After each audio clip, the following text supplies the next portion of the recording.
So thank you again and welcome everyone once again to this session. My name is Mike. I'm with ClearAdmit. As you can see with my crazy new background here, we do a lot of great things for applicants in the MBA application process. If you have not seen our site, it's still a great time to come check us out. If you're choosing between different MBA offers, we have a great area called Decision Wire where you can put in all the different schools you've been admitted to, all of your different decision points as to why you may be choosing to go for an MBA.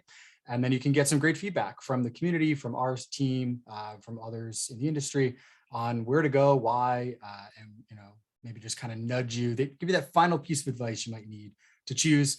Another weird plug is that we do have a survey in market right now for people who are admitted to programs, which would be very helpful if you fill it out. We will be emailing everybody after this session with a link to that survey. There are some nice incentives if you do fill that out. So check that out as well. And that is stuff that we then use to communicate with the schools that you're probably going to be attending to talk through their admissions processes going into next year. So kind of a pay it forward type of thing. But that's enough plugs for ClearAdmit.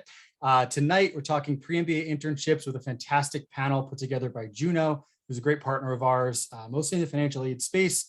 But they do way more than that, and I'll let them get into that either this week or next week. Sorry, last plug, for our last event in this series with all things financial lending, financial aid, personal finance, how to pay for business schools. So if you're coming back next Tuesday, another great session for you there. But with that, I will pass it over to Pedro to introduce his panel and take it away. Yeah, Mike, thanks so much. Excited to do this again. We did a go around in round one. We have a few panelists returning from that session, so welcome back, and then a few new ones. But yeah, so Juno, we're a company founded by MBAs for MBAs, and part of my role is to think about ways to add value to the community that we all are a part of, and that if you're listening and are soon to join us. So one of the topics that has come up a lot is pre-MBA internships, and so we decided to just put together a panel of folks who have gone through that process of looking for different experiences and preparation for school, whether it be through accelerators, early recruitment, or a direct pre-MBA internship. And that's really what we're here to do. So I'll kick us off by just asking everyone on the panel to introduce yourselves. And if you just give your name, your quick background, where you're going to school, and why not your favorite moment of this year so far, whether it's a trip or an experience. I don't know if it's a little little twist there, but I'll go left to right on my screen, and I'll just call you guys one by one. Emma, why don't you kick us off? Hey, well, thanks for having us tonight, Pedro and Mike. Hi, everyone. My name is Emma Granwitz, and I'm a first-year MBA student at Chicago Booth. Prior to Booth, I'm originally from New Jersey, but I spent the past 5 years in Boston, where I was working in HR. I will be doing consulting this summer in New York, and one of my favorite things that I've done so far, I guess we just started our quarter 2 weeks ago, and prior to that, on spring break, I was in Colombia, which many MBA students go on this trip. You can still see I have a little sunburn on my nose. So it was a really great trip. So thanks for having us. Thanks, Emma, and hope that was fun. Omer? Sure. Hi. Thanks for putting this together. Hi, everyone. My name is Omer from MIT Sloan. I was born and raised in India, which is where I went to school. Did 5 years of automotive prior to Sloan, lived in Ann Arbor, Michigan, and pre-MBA at an edtech startup in India. So happy to talk about that. Favorite moment, also spring break. I was in Africa for the first time. I must say the mind-blowing moment I had was watching a tribe of lions hunt from 5 feet away. So that was pretty intense and amazing. So that must be my favorite moment this year. You guys are really shattering stereotypes of the MBA. Favorite moments about spring break. Andrea, you're up next. Damn it, mine was already taken. But hi, everyone. My name is Andrea. I am a first year at Wharton. Prior to coming here, I was a senior product manager at early stage startups, and then pivoted into VC actually right before starting the MBA. So happy to talk about that and how the MBA internships helped. And yeah, I mean, my favorite moment was probably going to be also a trip to Colombia. We did that back in October of last year. So yeah, bunch of traveling, bunch of fun. Okay, we might have to have a separate panel just on trips. It sounds like that's the theme here. Alejandra? Hi, everyone. My name is Alejandra. I'm originally from Queens, New York, but actually my family is Colombian, so I did go on that trip that I mentioned as well, but that won't be my favorite point. And prior to Wharton, I was at BlackRock on the corporate strategy and corporate sustainability team. We'll also be doing consulting this summer in New York, and then I'll pick a different favorite moment I'm trying to focus on this year. So Wharton has like a very big dance showcase that they do every year. So there's like roughly 300 dancers, and I was a choreographer for one of the dances. That just happened last week, so I've just been recovering on sleep for it. So that was one of my favorite moments. Well, yeah, you know, if consulting doesn't work out, maybe there's a career in TikTok for you. And Vivek, why don't you finish us off? Hey everyone, Vivek Sandhu here from MIT Sloan. I'm originally from India, but grew up in India, the Philippines, and I've been in the US for the last 10-ish years. Started my career off in consulting, shifted to product management, and did a pre-MBA internship in product marketing. So happy to discuss that. And unfortunately, I'm gonna have to take us back to my favorite moment being spring break as well. I was in Argentina, and this favorite moment has to be getting to the top of this one of the hikes that we did in Patagonia. Yeah, I think I've learned my lesson here. I don't know if we're going to do these panels right after spring break. Vivek, why don't we stay with you, and let's just get to the first question. I mean, the root of it is take us through your thought process, right? So, you know, you go back to that place in time, you've been accepted, you decided you want to go to school, and now you're looking at your summer, and I guess two things, you know, talk about your current job and where you were there, and you know, what were the decision points that led you to become even interested in a pre-MBA internship in the first place? Yeah, absolutely. So before getting accepted in the MBA, I was working at PwC. I had recently transitioned into product management internally at one of our product teams. And it had been a good switch. I was relatively enjoying my role compared to the consulting work that I was doing before. After having gotten into the MBA, I knew that product management was probably a function that I wanted to stick with. But I did want to explore like some other opportunities that I could, like before I actually started the MBA, because I wanted to rule out certain things that I maybe do want to do or don't want to do, and maybe explore a different industry function just so I have a little bit more diversity of experience as I start to recruit full-time or start to recruit for internships when I get into the MBA. So the way that worked out for me, I decided to explore the tech industry, which was new to me because PwC, I guess, is more on the professional services side. I decided to explore a different function altogether too, product marketing. Didn't realize it was going to be very different from product management. And also explored a company that was at a very different stage in its journey. So Domo was about $1 to $2 billion at the time, very much in a very quick growth phase. So I thought that adding that experience to my resume, having had that experience would bring just a little bit more to the class at the MBA, just a little bit more experience for interviewing as I start looking at internships, and validate whether I'm actually interested in product marketing as a function as well. That's very helpful. And Alejandra, I'll pivot to you, as I think your path was slightly different, where you know, Vivek mentioned a lot of things about new industry, new function, even new stage. And I think you're on the function side, but you were maybe like similar on the function side, but just different everywhere else. So I guess talk us through your thought process. Yeah, for sure. So my sort of pre-MBA experience, I'll just start with that.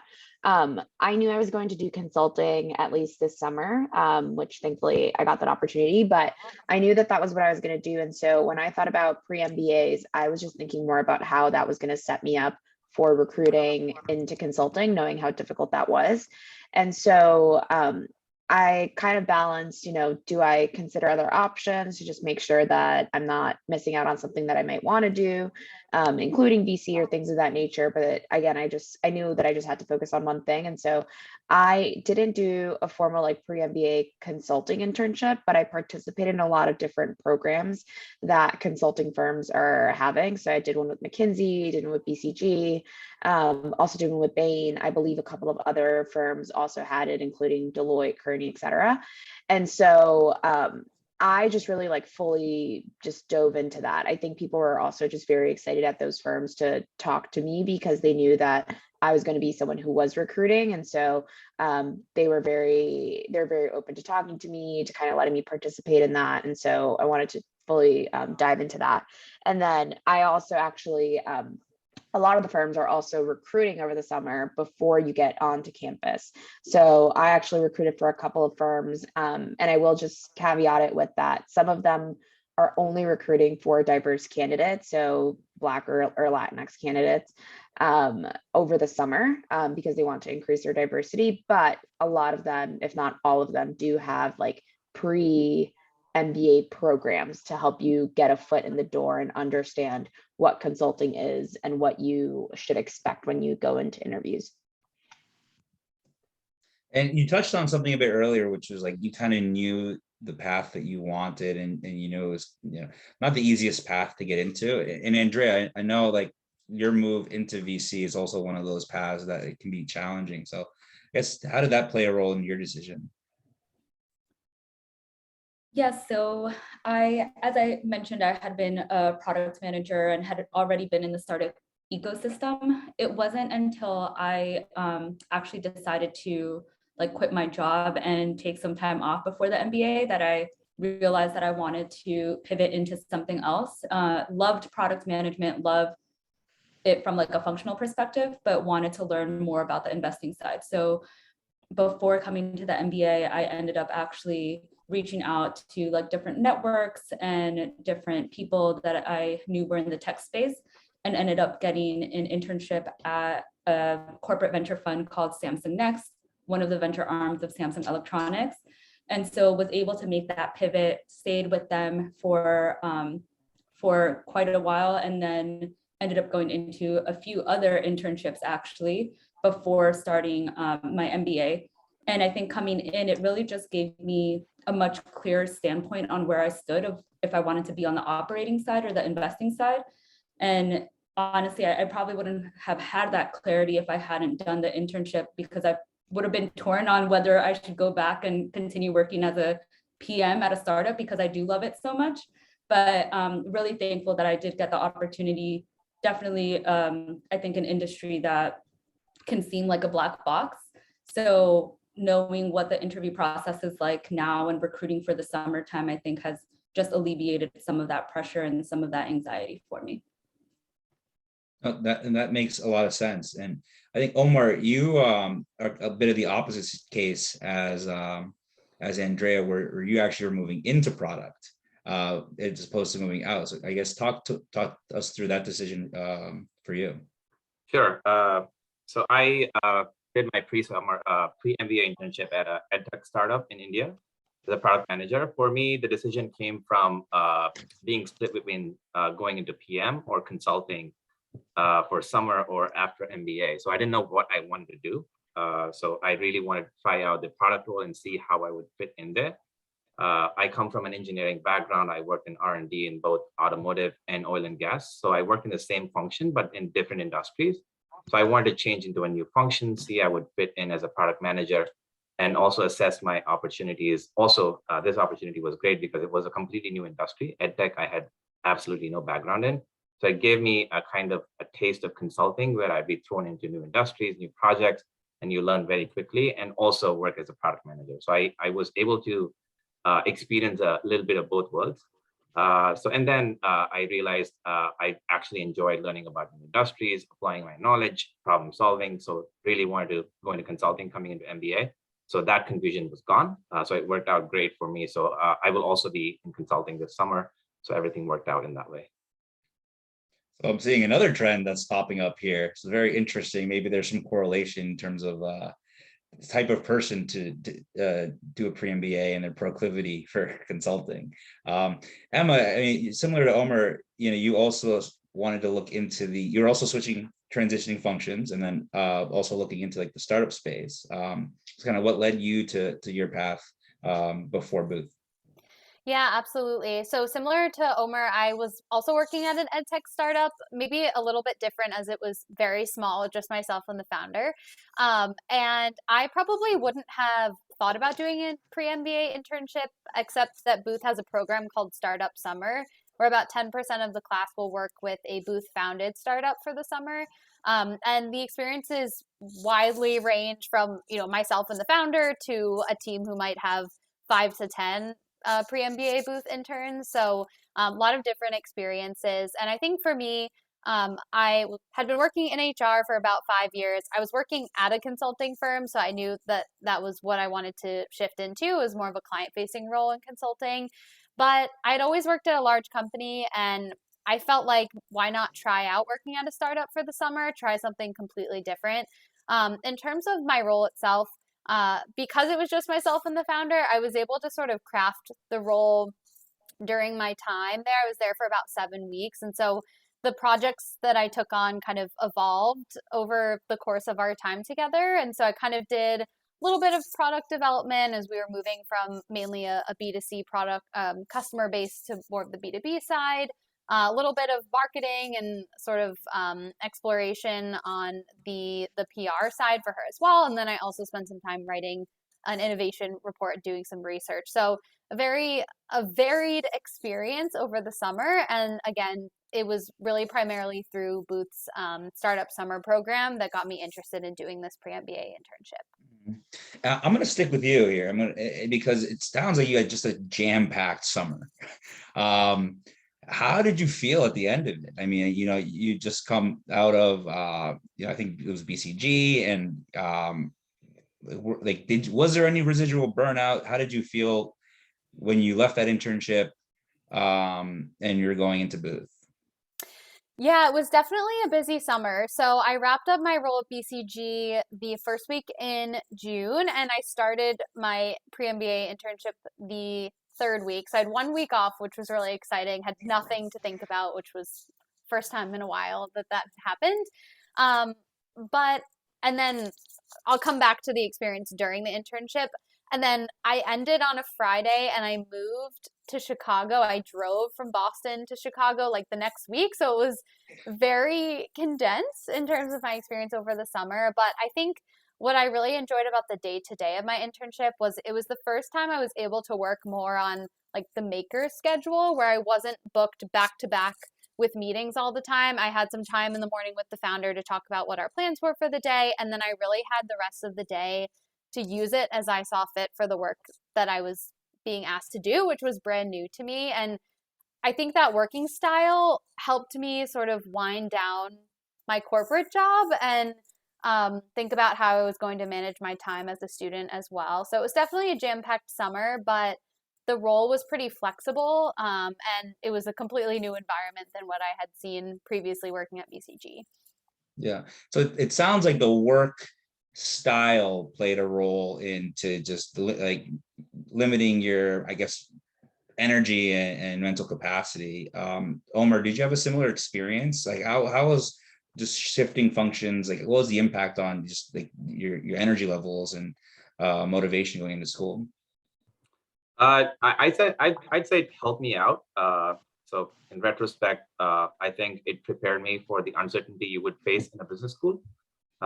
Coming from automotive industry where everything was so structured and going into early stage startup, the uncertainty was something like I'd never seen in the past. So getting used to that took me a while. But also in retrospect, I would have liked to end my internship earlier. Like Emma, I also ended, I think, the week before I flew back to the US. So there was absolutely no gap between my internship and coming to business school. So I would have liked to take a little longer break. But with that said, I think the internship helped me understand the uncertainties and where to look for stuff and be more resourceful.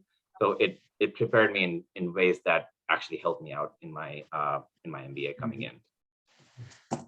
Andrea, do you feel the same way going into venture? Yes, so I actually was working during the very first weeks of school, or what we call preterm. So it was definitely a lot to handle. Thankfully, the fund that I was at that point was, they knew that that was going to happen. And so they were super understanding. I think for me, if it hadn't been for the industry that I was going into and that I knew I wanted to recruit for the summer, I probably wouldn't have done as much for the summer, to be totally honest. But honestly, just like given circumstances and everything, I was still able to work remote and like travel quite a bit. So I spent like 2 months traveling while still working on the internship. So there were definitely pros and cons, but I think I echo everyone's sentiment that I wish I would have had a little bit more downtime before actually kicking up with like classes and social life and everything else going on with B school. Mhm. That makes a lot of sense. And Vivek, I'm curious to hear from you as well, because I think, your role, even though it is kind of early stage, or it's still a bit more advanced, right, than just kind of like a bootstrapped startup, or ventures like this homologous, like, you're kind of just grinding day to day. Like, can you tell us, was there a bit more structure there? And did that have an impact on just kind of like the workload associated with it? Yeah, my manager did a great job putting some structure around it, had very clear defined deliverables of what I needed to do for the summer. Ended up working on actually created some product collateral that was going to be used on their website, that was going to be used for their product marketing materials. So from that perspective, it was pretty useful. In terms of like having downtime over the summer, I was kind of traveling all over the US last spring because of remote work, even before I left my job. So I would just say, like, outside of the internship, it's kind of what you make of it on your own personal time, right? So even though I was working 9 to 5, if I was doing it in Palm Springs, I was pretty happy with that. Helpful.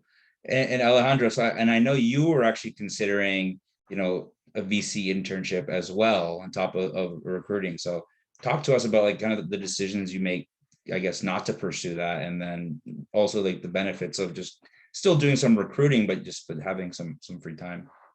Yeah, so I more towards like the end of the summer, I got an offer at a VC firm, and I was considering kind of doing what I was doing, where I would do maybe like a month of that internship.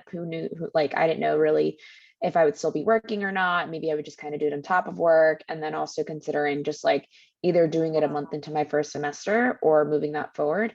Ultimately, I didn't decide to take it, of course, but I think for multiple reasons. One, I kind of already mentioned, like, I knew I wanted to do consulting, and I knew that this experience wasn't going to make or break my like potential, I guess, to recruit, or generally.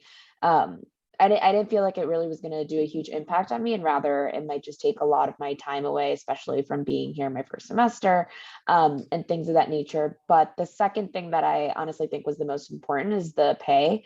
So it was kind of just like, they didn't really tell me what the pay was. And generally, I would say, and I was probably better for this. VC does not pay as much, especially given where I was before. And so to me, it ultimately came down to, I'm definitely going to be doing some type of work up until I move, and so start school. And so I basically did, I think, what almost everyone on this call did, which was like work in some capacity up until I could.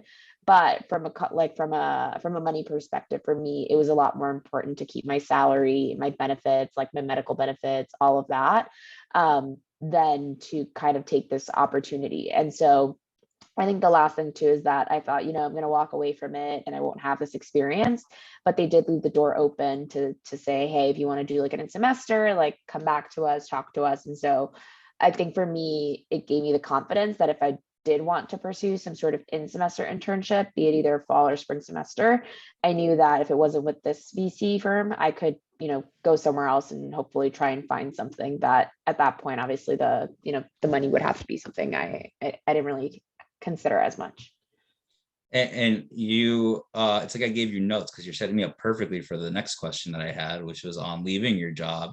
So I guess talk me through that. I mean, that's not, regardless of the relationship that you have, I think it's never easy to close a chapter in your life.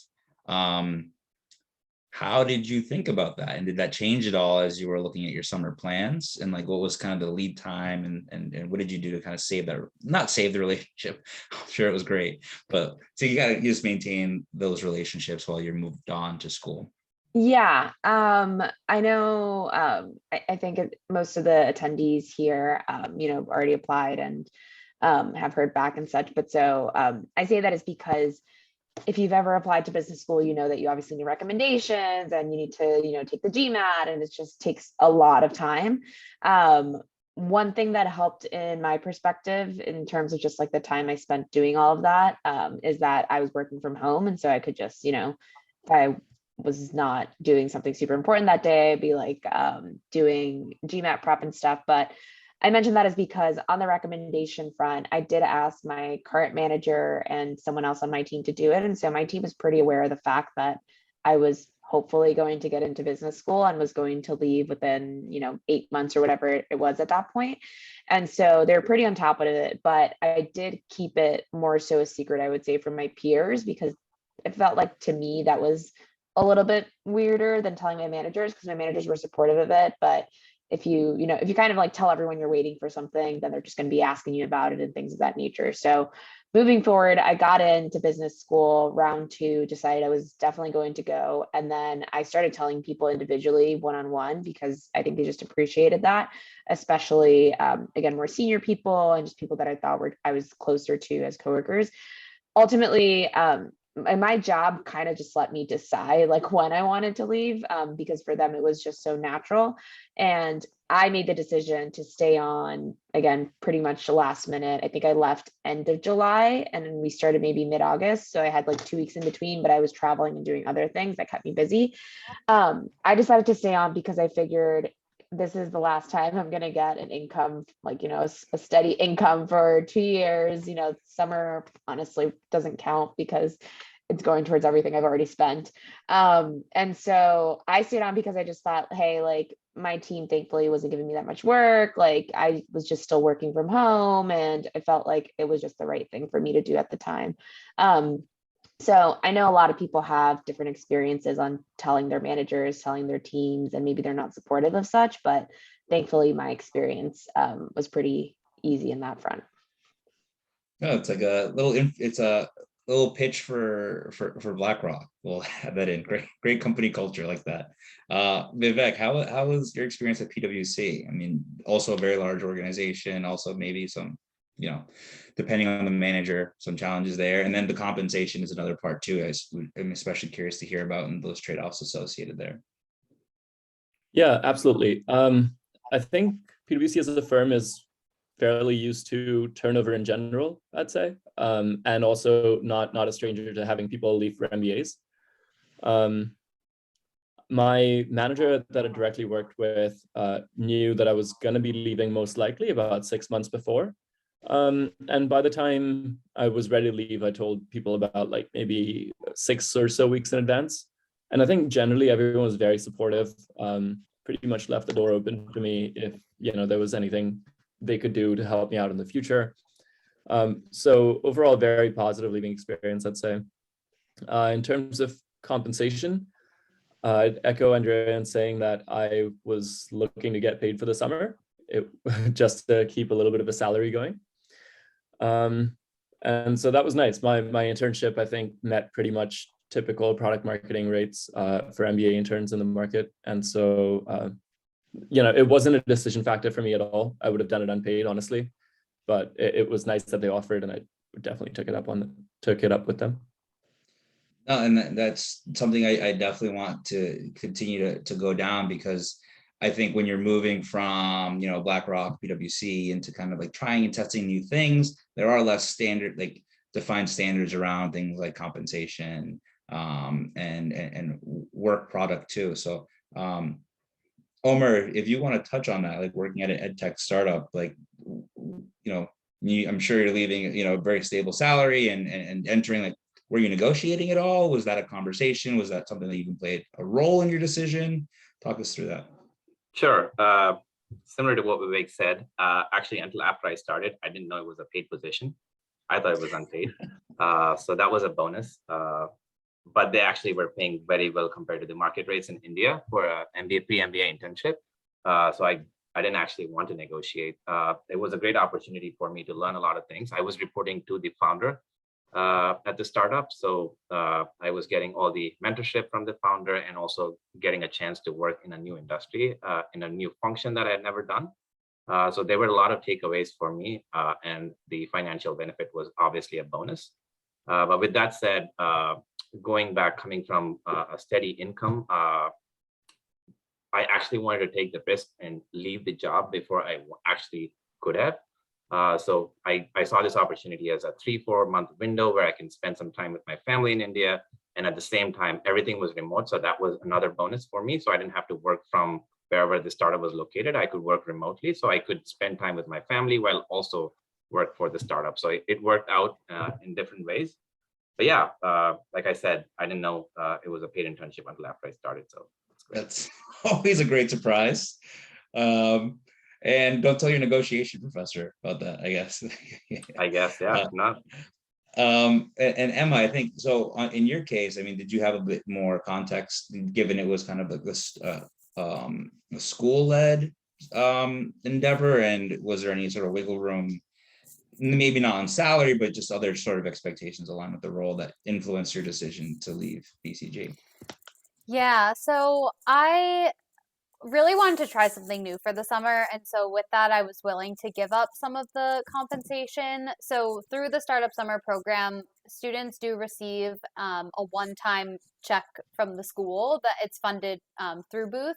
So it's not great. I mean, it was definitely less than what I was making, but I was willing to take it to get the experience. Unfortunately, there was no wiggle room because it was sort of a standardized check that everyone who was doing the program received. But I did really agonize over my end date at BCG. I for a while was planning to work that 1 week of vacation that I ended up taking between when I actually left versus when I started at the startup. But then after a while, for me personally, I just decided that the break time that I got during that 1 week was more worth it to me than the couple $1,000 or $1,000 I would have made during that time. And so I was willing to leave a little bit earlier, take 1 week to myself, and then take the slightly lower comp for the summer to get the new experience. Obviously, that's a personal experience. Not everyone has the luxury to do that as well. But to me, it was important to take a little bit of time off. And the one thing that they were flexible on was because it was all Booth-founded startups, some of them, like the founder that I worked with, had graduated maybe 3 or 4 years ago, and she was saying to me, look, when I was in your shoes, I wanted sort of a chill summer. So she was pretty relaxed in terms of the responsibilities that I had, which was great. So while it wasn't flexible on compensation, it was a little bit more flexible on the responsibilities and the day-to-day workload, which I appreciated for the summer. That's very helpful context, I think, for all of us to know on the call. And Andrea, I mean, same question to you. The decision to leave your job, and then, I mean, I guess kind of had negotiation on the structure of your experience. Yep. So for me, I had already quit my job before I decided that I was going to defer. So I think it was actually, I had already kind of made up my mind that I didn't want to work at that company anymore. And so part of the reason was I think I had a very different experience than Ale did with her manager and going through the whole recommendation piece and still being there for a year. It was kind of tense.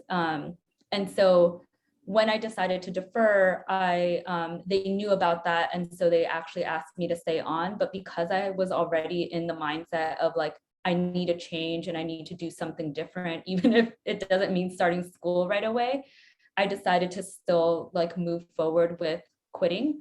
And that's really when the impetus to look for an internship came from. And yeah, I mean, I think obviously the pay wasn't great. And definitely in venture capital, I think that's one of the things that they can kind of get away with because they make it so hard to get into that they're oh, we're not going to pay you a whole lot.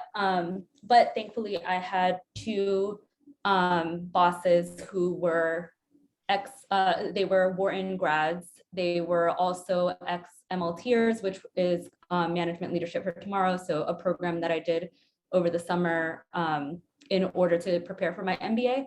So they were like super understanding. I feel like if they probably hadn't taken a bet on me, I probably wouldn't have gotten into venture capital in the first place. So I'm like very thankful for that opportunity and the fact that we were able to work something out. They like really fought hard for me to even like stay longer than the original internship time period. So instead of doing 10 weeks, I ended up staying with them for 20 weeks.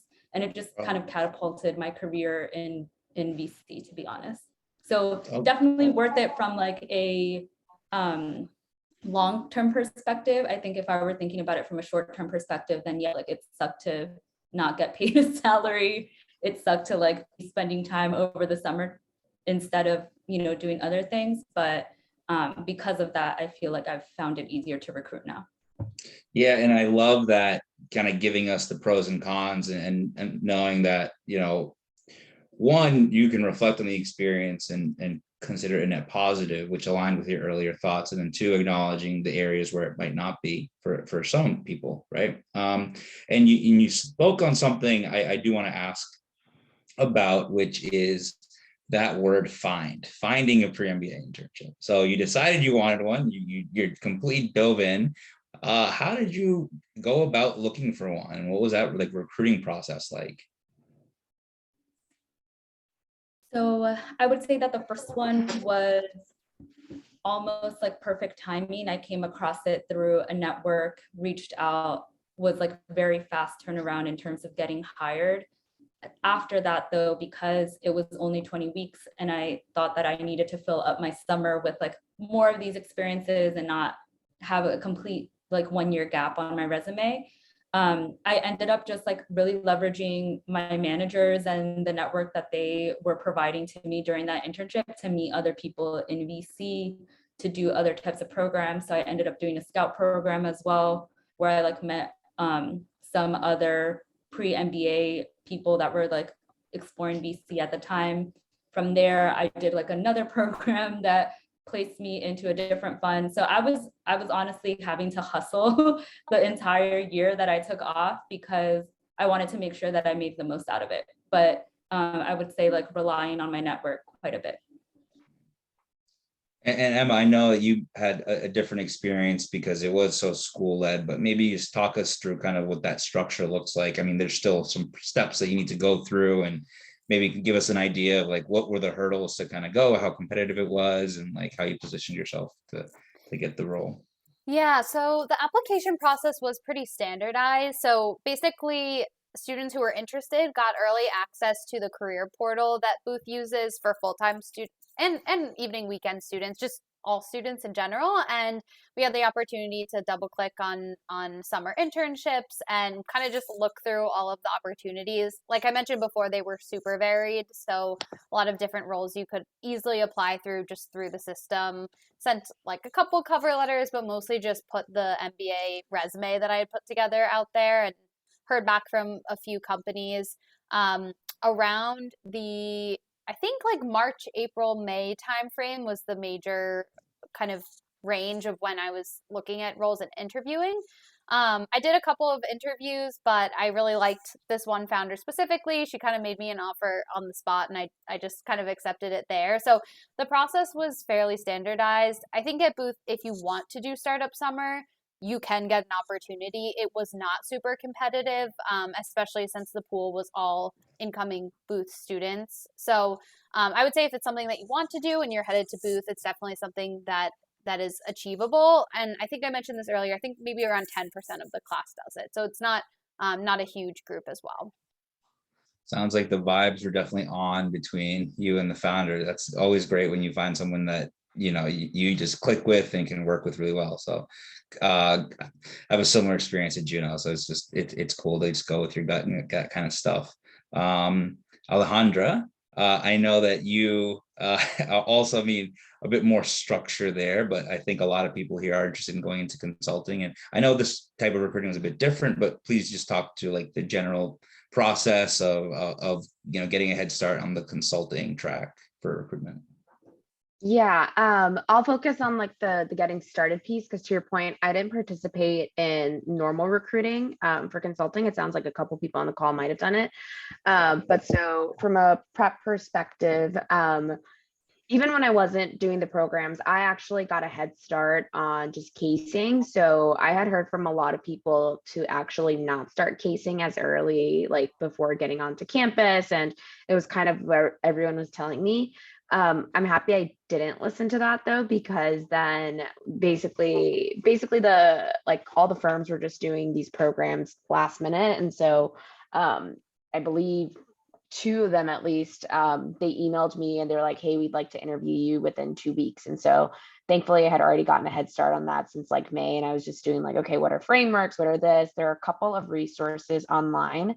I think Rocket Blocks is like one of the most helpful ones that I used. And so if you're at all considering consulting, like honestly, just go into that. And one of the things that I've heard is just like, listen, like if you don't like casing at all and all that, then you might just want to reconsider whether that is the industry for you. And so that was also essentially my prep into knowing whether I wanted to do it or not. And so I highly recommend like that resource. There's a couple of, like I said, programs that every firm does. I was actually just checking a couple of them are open right now. So just type in like, like BCG, I think is like early access. McKinsey, I think is also early, or BCG's Unlock, and then McKinsey's early access. And things of that nature. So again, for me, it was just a lot more like, how do I prepare myself before going into this? And I think it, ultimately it paid off. The only thing that I'll sort of add on to that I personally didn't experience, but I saw a lot of my friends do, is that once the recruiting season actually starts and companies are allowed to talk to you, which expands even past consulting, but consulting is the one like most aggressive about this, is that you're going to coffee chats and dinners and all these things like 3 to 5 times a week. Like I would literally have a friend be like, I'm going to a happy hour here, then a dinner there, and then like, oh, another thing there, lunch here. And so my point with that is, again, like the prep for the actual interview is so important, because once you actually get to recruiting season, it's not just interviewing that you're prepping for. You're also like going to all these things that take up your time. All right. Yeah, that's too much for me right now. No, that's amazing. Thank you for the context there. Omer, please tell me that the ed tech recruiting experience is a little less rigorous. Yes, absolutely. It was a little less rigorous.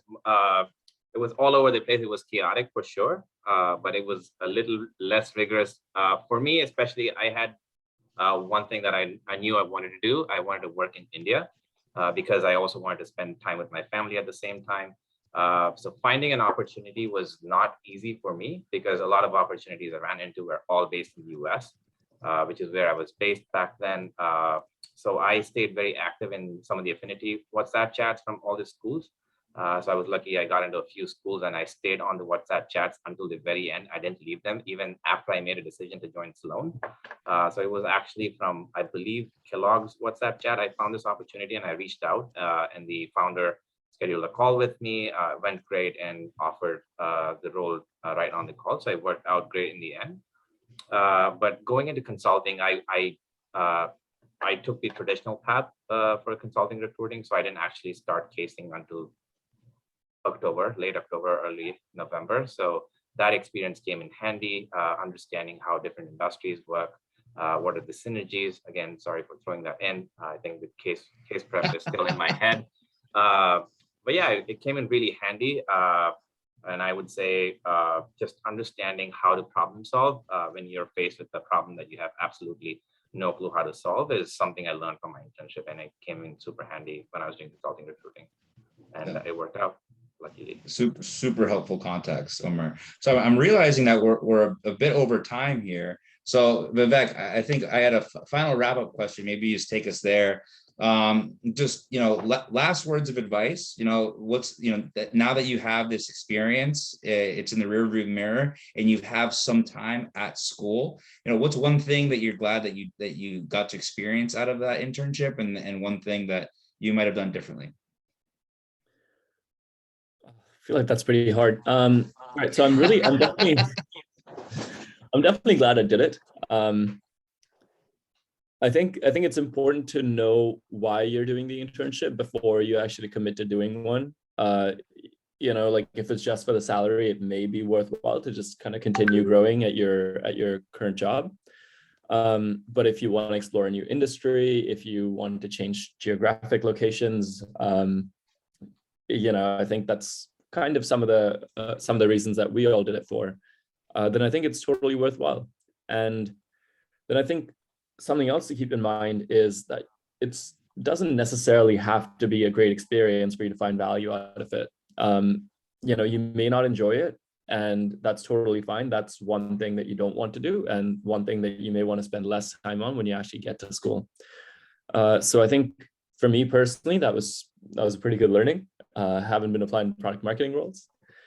So yeah, I think that's something that I would keep in mind. Happy to let someone else chime in with better advice. And I think that's amazing advice, honestly. It's just still taking even if you didn't have the best experience you thought you would have, I mean, it's still accretive to just how you spend your time more efficiently at school. Alejandra, I'm curious to hear your thoughts. Yeah, again, I'll just keep it more general. I would say two things. One is, I mentioned this a little early on as well, but it's just like you going into an MBA, people want to talk to you. So I guess my point there is use your network, reach out to the people that you want to reach out to, literally if that's CEOs, directors, companies, people want to talk to MBA students. And so if you're telling them, hey, I am going to, X school, we'll be pursuing my MBA, many people will be open to talking to you because you are literally their talent pool and they're looking for people like you. So take this opportunity to reach out and do that. The other thing that I was going to mention is your time is very valuable, which I think that kind of, mentioned there.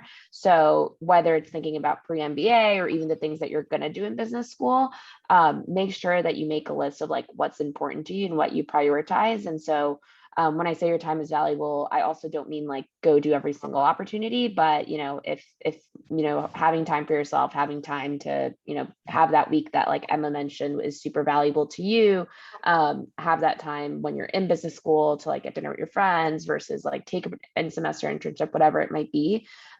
Just be very cognizant of what is most important to you and just make sure that you kind of go back and revisit it, because things get very hectic very quickly. And so having that priority and knowing what works best is really handy. Not that I follow this own advice, but just thinking that, what do you mean? Yeah, I was I don't follow it, but I think it would be good if I did. And Alejandro and Andrea will be getting very hectic this weekend at Penn's fight night, which is the charity boxing match there. So that'll be fun for you. Emma, why don't you close us out? I saw you nodding your head a lot, so I can tell that you're really resonating with a lot of the stuff that you've heard.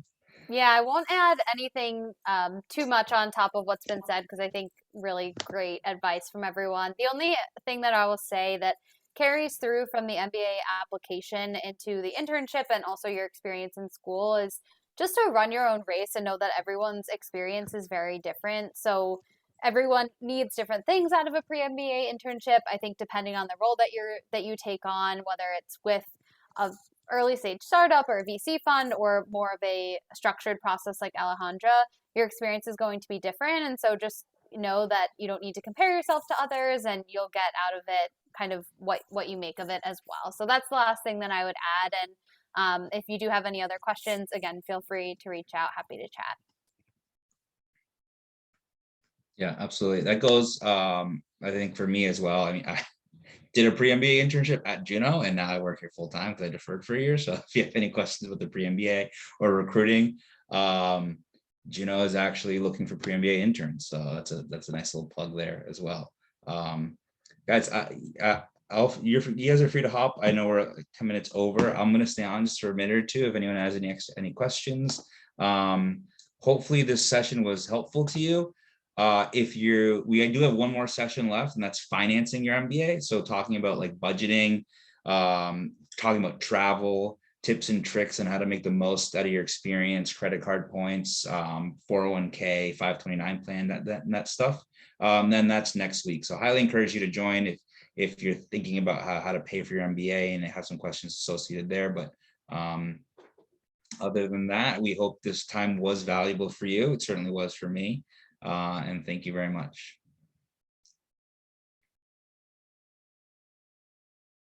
Cool. Usually there's like a curtain that closes around.